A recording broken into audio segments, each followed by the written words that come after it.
तो डोरेमोन के इस बर्थडे स्पेशल एपिसोड में हम सब देखने वाले हैं कि डोरेमोन और बाकी सब मैजिकल इजिप्ट में वहाँ के राजकुमार की मदद करने के लिए जाते हैं, लेकिन वहाँ का राजा डोरेमोन को अपने काबू में कर लेता है। अब डोरेमोन बुरा बन चुका है, तो एपिसोड को शुरू करते हैं। तो एपिसोड की शुरुआत में सुनियो सभी को बता रहा होता है कि एशियन टाइम में 7 अजूबे थे, जिसमें इजिप्ट पिरामिड्स भी एक है और वहाँ पे पुराने लोगों ने बहुत सारे खजाने और एशियन चीजें छुपा कर रखी हैं। ये सुनकर नोबिता काफी एक्साइटेड हो जाता है। सुनियो बताता है कि आज भी वो खजाना वहीं पर ही छुपा होगा। नोबिता डोरेमोन के लिए डोरा केक्स खरीदते हुए इजिप्ट के बारे में सोचते हुए घर वापस जा रहा था। अब वो रास्ते में सोचता है कि उसने डोरेमोन के लिए डोरा केक्स क्यों लिए। अब नोबिता गार्डन में घास भी उतार रहा होता है, लेकिन उसे फिर समझ नहीं आती कि वो ये क्यों कर रहा है और वो रुकने की ट्राई करता है, लेकिन रुक नहीं पाता। तभी डोरेमोन वहाँ आकर डोरा केक्स खाने लगता है। अब नोबिता थक के डोरेमोन के पास आता है और कहता है कि ये सब क्या हो रहा है। अब डोरेमोन नोबिता को फ्यूचर बुक दिखाता है और बताता है कि इसमें तुम जो लिखोगे वो सब सच हो जाएगा। डोरेमोन नोबिता को बुक दिखाता है तो उसमें लिखा होता है कि 30 अगस्त को डोरेमोन के लिए नोबिता डोरा केक्स लाएगा और गार्डन साफ करेगा। ये सुनकर नोबिता डोरेमोन पे बहुत गुस्सा करता है।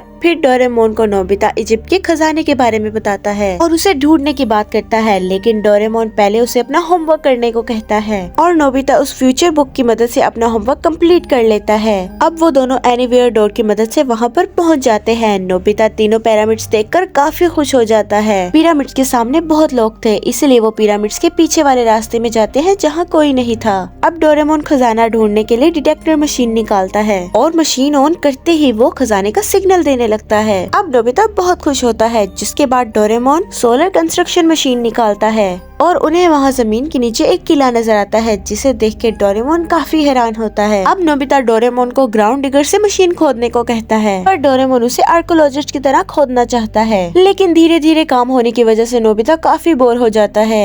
अब नोबिता डोरेमोन से कहता है कि क्यों ना हम उस समय में जाकर खजाना ढूंढे जिस समय में ये अंडरग्राउंड किला बना था। अब डोरेमोन और नोबिता टाइम बेल्ट की मदद से 1000 साल पीछे चले जाते हैं, जहाँ उन्हें वो किला मिल जाता है। अब वो दोनों उस रिंग की मदद से किले के अंदर चले जाते हैं। यहाँ किले की दीवारों पर बहुत सारी पेंटिंग्स बनी होती हैं, जिसे देखकर वो काफी हैरान रह जाते हैं। अब डोरेमोन वहाँ पर लिविंग लाइट की मदद से एक पेंटिंग को जिंदा कर देता है और उससे खजाने का रास्ता पूछता है, जिस पर उन्हें ये पेंटिंग एक दीवार की तरफ इशारा करती है। अब डोरेमोन उसे फिर से पेंटिंग बनाकर दीवार की ओर चला जाता है। वहाँ उन्हें एक ताबूत मिलता है और ताबूत वाले कमरे में एक और दरवाजा होता है। अब उन्हें उसके अंदर जाने पर बहुत सारे खजाने मिलते हैं। वो दोनों ये खजाना देखकर काफी खुश हो जाते हैं। अब उन्हें वहाँ किसी की आवाज आती है, जिससे वो दोनों काफी ज्यादा डर जाते हैं। तभी नोबिता की फ्यूचर बुक वहीं पर गिर जाती है, लेकिन जब वो देखते हैं तो वहाँ पर एक इजिप्ट बच्चा बेहोश पड़ा होता है। तभी नोबिता को उस बच्चे के पास से एक गोल्डन बैच मिलता है, जिसके बाद वो दोनों उस बच्चे को निकाल कर अपने साथ ले जाते हैं। अब हमें वहाँ के कुछ आदमियों को दिखाया जाता है जो खुफिया रास्ते से होकर उस किले के अंदर जाते हैं और हमें पता चलता है कि उन्होंने ही उस बच्चे को यहाँ पर कैद कर रखा था, लेकिन उन्हें वो बच्चा नहीं मिलता। तभी उन्हें वहाँ से जाते हुए नोबिता की फ्यूचर डायरी मिलती है, जिसे लेकर वो अपने लीडर वेरुएबू को दे देते हैं। वेरुएबू उन दोनों को उस बच्चे को ढूंढकर मारने का हुक्म देता है। दूसरी तरफ हमें वो बच्चा दिखाया जाता है जिसे नोबिता अपने घर ले आया है। अब उस बच्चे को होश आ जाता है, तो वो बच्चा अपना बैच उठाकर नोबिता और डोरेमोन पर हमला कर देता है, लेकिन कमजोरी की वजह से वो नीचे गिर जाता है।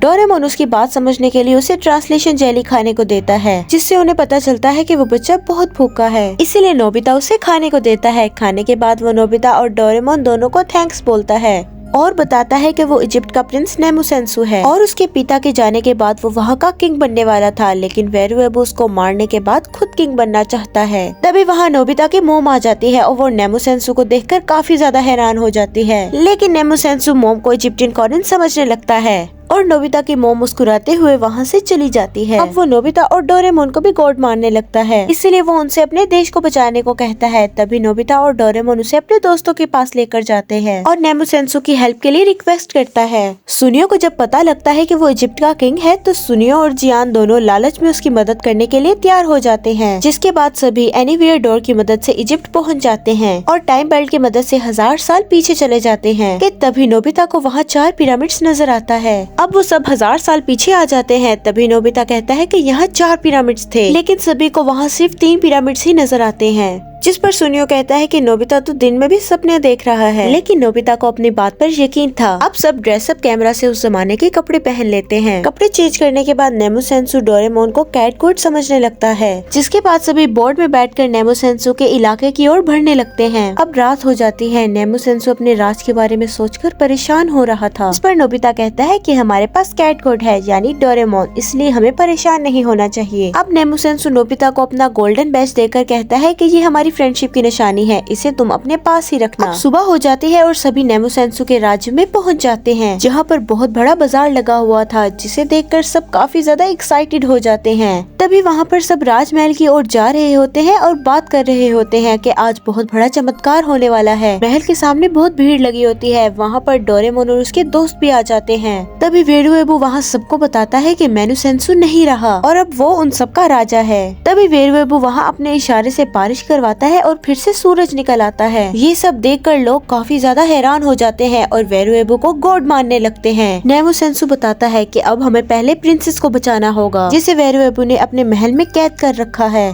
जिसके बाद उन्हें एक आइडिया आता है कि जियान, सुनियो और शिजुका एंटरटेनर बनकर महल के अंदर चले जाते हैं और वेरुएबू के सामने ट्रिक दिखाने लगते हैं, जिसे देखकर वो काफी हैरान होता है। बाकी सब टोकरी में छुपकर अंदर आए होते हैं। अब वो प्रिंसेस को ढूंढने के लिए बाहर निकल जाते हैं। अब रास्ते में उन्हें दो गार्ड नजर आते हैं, जिसके सामने डोरेमोन कैट गोड बन जाता है, पर वो गार्ड उसे निरालू कौन समझते हैं, जिसकी वजह से डोरेमोन वापस आकर रोने लगता है। अब नोबिता एक गैजेट की मदद से अपनी मोम को वहाँ पर लाता है, जिसे देखकर गार्ड उन्हें इजिप्शियन गार्डियन समझने लगते हैं। इसके बाद नोबिता उन्हें वापस भेज देता है। अब वो तीनों प्रिंसेस के कमरे में आ जाते हैं और प्रिंसू नेमो सेंसु को देखकर काफी खुश होती है और प्रिंसेस नेमो सेंसु को बताती है कि वेरुएबू 4 पिरामिड्स बनाने वाला है। नोबिता बताता है कि उसने उस 4 पिरामिड्स को प्रेजेंट में देखा था। अब डोरेमोन टाइम टीवी में देखता है तो 4th पिरामिड बन चुकी है और हिस्ट्री भी चेंज हो चुकी है। ये सब बातें एक जासूस सुन लेता है और वेरुएबू को सारी बातें पता लग जाती हैं। जिसके बाद वो जियान, सुनियो, शिजुका को पकड़ लेता है और वो प्रिंसेस के पास आता है और गार्ड्स को उन्हें पकड़ने का हुक्म देता है, लेकिन नोबिता और डोरेमोन उन्हें गैजेट से हरा देते हैं। लेकिन तभी प्रिंसेस को कुछ होता है तो वो वेरुएबू को अपना किंग मानने लगती है। तो तभी वेरुएबू उन्हें फ्यूचर बुक दिखाता है और बताता है कि मुझे सारी शक्तियाँ इस फ्यूचर बुक से मिली हैं और इस बुक के सामने तुम कुछ भी नहीं हो। अब डोरेमोन और नोबिता सारी बातें समझ जाते हैं तो उन्हें भी पकड़ लिया जाता है और डोरेमोन के अलावा सभी को एक साथ बांध कर रखा होता है। तो नोबिता कहता है कि परेशान मत हो, डोरेमोन हमें जरूर बचा लेगा। अब उन्हें बोट की मदद से कहीं पर लेके जाते हैं। कई दिन बीत जाते हैं तो उन्हें 4th पिरामिड के सामने लाया जाता है। सभी 4th पिरामिड को देखकर काफी ज्यादा हैरान होते हैं कि ये कुछ ही दिनों में यहाँ पर कैसे बन गया।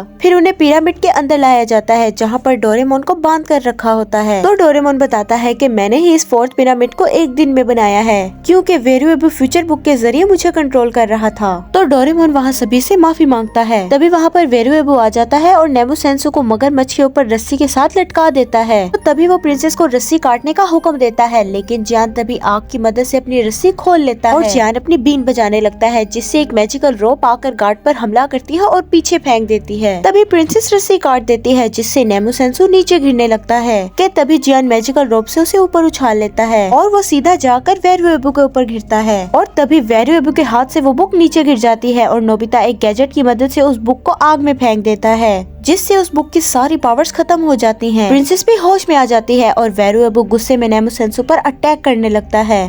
तभी डोरेमोन एक गैजेट की मदद से वहाँ की पेंटिंग में जान डाल देता है और वो पेंटिंग वेरुएबू को पकड़ लेती है और तभी हमें पता लगता है कि वो पेंटिंग नेमो सेंसु के डैड की है और तभी डोरेमोन उस पेंटिंग को वापस से नॉर्मल कर देता है और साथ ही वेरुएबू भी उस पेंटिंग में कैद हो जाता है और सभी बाहर आ जाते हैं। अब डोरेमोन उस ब्रेक द माउंटेन की मदद से उस 4th पिरामिड को तोड़ देता है और सभी चीजें नॉर्मल हो जाती हैं। नेमो सेंसु को वहाँ का किंग बना दिया जाता है। अब सभी एक दूसरे को वहाँ पर गुड बाय बोलते हैं और टाइम बेल्ट की मदद से डोरेमोन और बाकी सब टाइम में वापस आ जाते हैं और सभी अपने घर चले जाते हैं। अब नोबिता अपने होमवर्क को लेकर परेशान हो रहा था, क्योंकि फ्यूचर बुक चल चुकी थी और इसी के साथ ही ये एपिसोड यहीं पर एंड होता है।